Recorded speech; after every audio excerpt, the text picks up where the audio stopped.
কি আশ্চর্য হইতেছেন সকলেই আমার ভিডিওর ক্যাপশন দেখে? না, আসলে অসম্ভব না, এটা সম্ভব। আমেরিকাতে কিন্তু দাস প্রথা ছিল। এই দেখেন, আমেরিকাতে দাস প্রথা ছিল।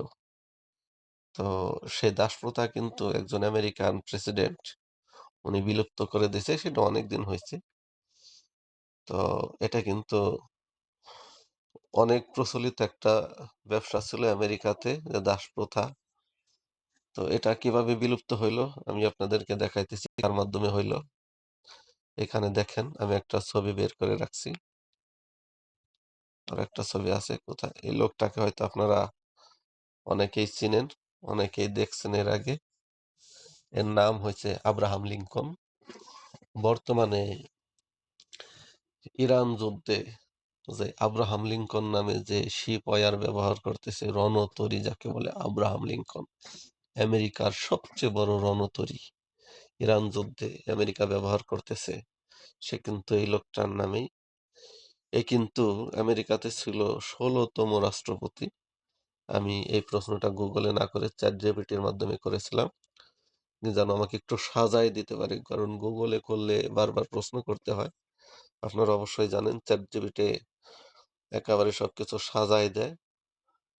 তো তার জন্ম মৃত্যু সবকিছু এখানে দিয়ে দিছে, এবং সে কোন পার্টির নেতা ছিল এখানে কিন্তু সবকিছু তার পার্টির নাম দিয়ে দিছে, রাজনৈতিক দল রিপাবলিকান পার্টি।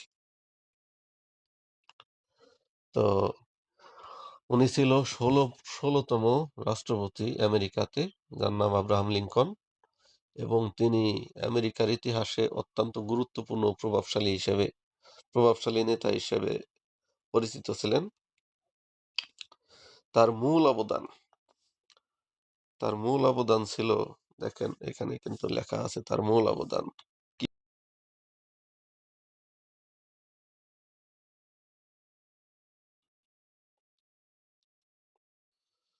তার মূল অবদান ছিল আমেরিকার গৃহযুদ্ধ চলাকালে দেশকে একত্রে রাখেন।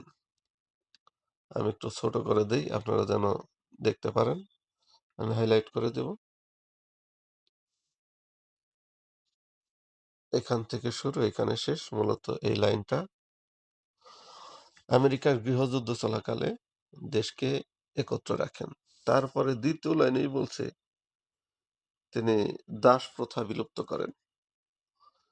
আমেরিকা থেকে তিনি দাস প্রথা বিলুপ্ত করেন। সেটা কখন? তিনি যেহেতু ক্ষমতায় ছিলেন 1861 থেকে 1865, তার মধ্যেই কিন্তু তিনি করেছেন। এখানে বড় করে দেখাইলাম, দেখেন এখানে লেখা আছে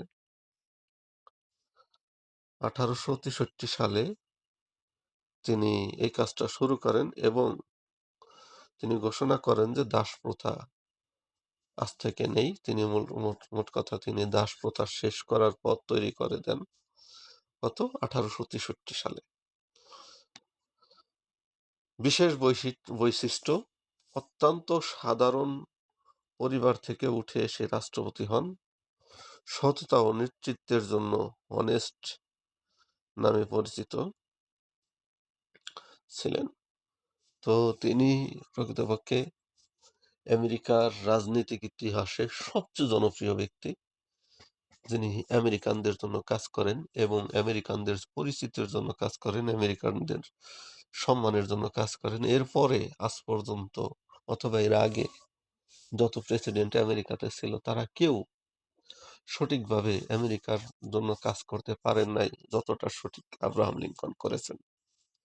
কেননা ওনার ভূমিকা অনেক, যার কারণে আজকে আমেরিকাতে অনেক জিনিসই তার নামে করা হয়। যেমন আমেরিকার ইতিহাসের সবচেয়ে বড় রণতরী, এটাও কিন্তু ওনার নামেই করা হয়েছে। ওনার নাম দিয়ে কিন্তু সেই জিনিসটা তৈরি করা হয়েছে। এমন নতুন নতুন ভিডিও পেতে এবং এরকম গুরুত্বপূর্ণ তথ্য পুনরায় পেতে আপনারা আমার চ্যানেলের সাথেই থাকবেন। ধন্যবাদ সকলকে।